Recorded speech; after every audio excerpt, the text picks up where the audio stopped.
What's up my peeps, it is now time for the TLC prediction game video where I'll be going over every single one of my predictions for every single match on the card, and you guys can do the same in the comments section below. Whoever gets them all right, of course, as always, will get a shout out in the next one. So, if we go back to Survivor Series for a second, nobody was able to call every single match correctly, and the match that messed most of us up was the Brock Lesnar vs. Goldberg match. I thought it was obvious. I think most of us thought it was obvious. Brock's gonna win this. There's no way Brock Lesnar loses to Goldberg, who might go away. You know, this might be his last match. And then what happens at Survivor Series? Not only does he lose to Goldberg, but he loses to him in shocking fashion in under 2 minutes. This is the same guy that's been dominating the entire roster, everybody that he's faced off against for the past couple of years. And now for the first time, he got dominated. He got squashed like if it was an old school WCW Goldberg match. But anyways, moving on to TLC, one of my favorite gimmick pay-per-views. I love TLC matches, love ladder matches, like table matches. Chairs matches though, that's pretty stupid. What's the point of a chairs match? Just like you can use chairs in, you know, the other matches on the card, or the ladder match, table match, and TLC match, and also there's a no disqualification match on the same card. A chairs match is pretty much just an inferior version of that. You could say that about the ladder match too, but a ladder match, you know, is exciting. A chairs match just isn't. Can anybody here, you know, recall a really good chairs match? I can't. The only decent one I can think of is maybe Wade Barrett versus John Cena a couple years back, but I don't even remember if that was a really good match or not. I just remember it because I think there was a stipulation in there. Actually, no.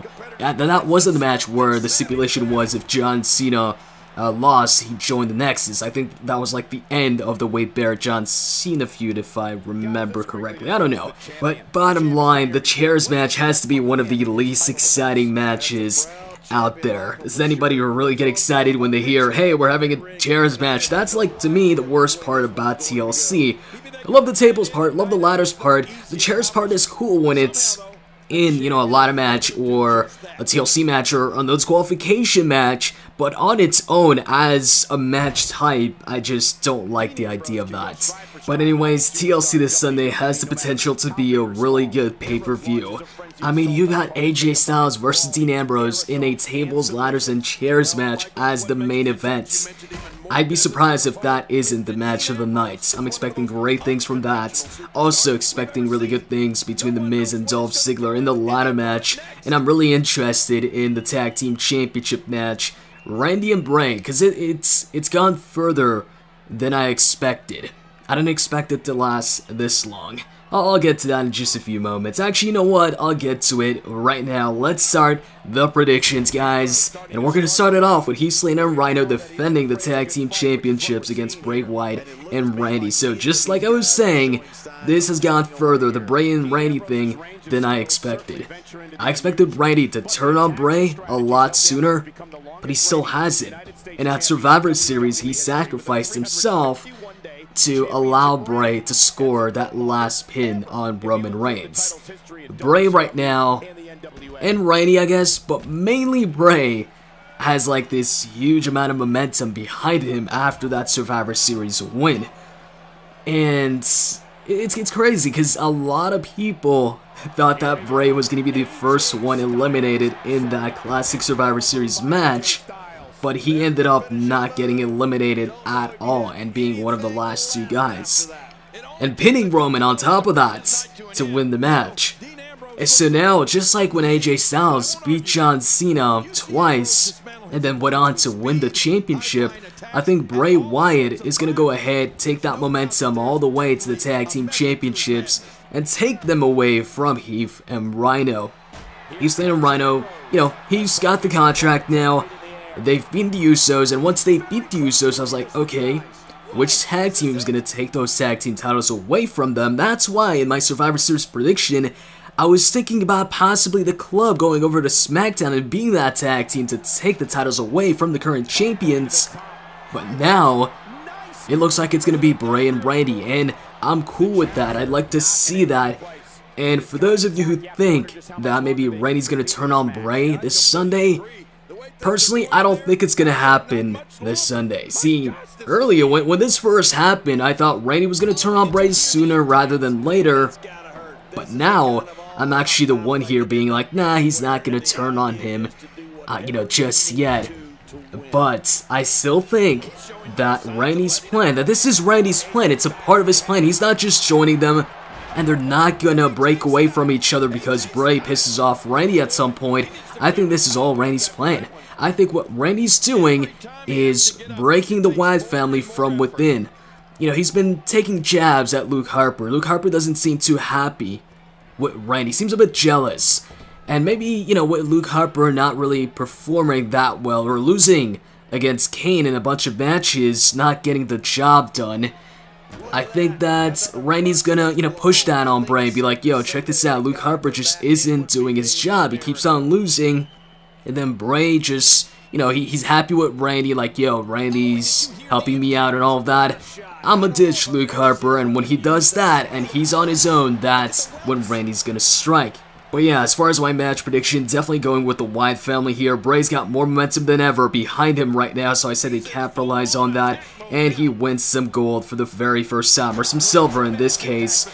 He's been on the main roster for a couple years now, but hasn't won a championship, and I think this Sunday is going to be that first championship for Bray Wyatt.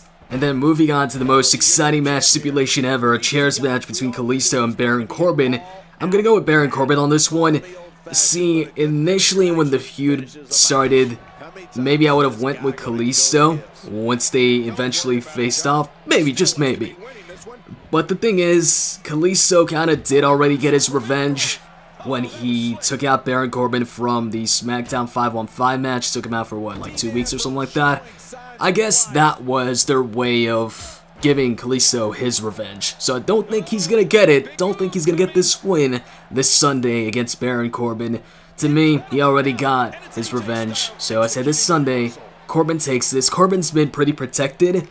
He isn't getting any, major championship opportunities or anything like that, and I don't expect him to because the champion is a heel, but he doesn't lose much. So, I'll go with Baron Corbin. Afterwards, you've got the IC title ladder match, Dolph Ziggler versus The Miz. I went back and forth on this, but I'm gonna go with The Miz. And initially I was thinking Dolph more. I mean, one of the reasons being that he's undefeated in one-on-one ladder matches. One against Luke Harper, one against John Cena. So he's only been in 2, but still, he hasn't lost one. And so they might go with a thing where that's Dolph's match and he doesn't lose in ladder matches, but it's too early to tell with just 2 ladder matches under his belt, or 2 singles ladder matches under his belt. And with The Miz having the Spirit Squad and Maurice in his corner, they might do a whole JBL's cabinet type of thing where they keep on helping him retain the title against various different challenges until finally somebody eventually overthrows him.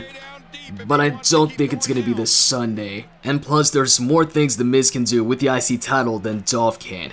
Mainly because of the amount of challengers, or possible challengers, for both those guys. Not as many heel challengers for Dolph as the champion compared to face challengers that can take on The Miz for that title.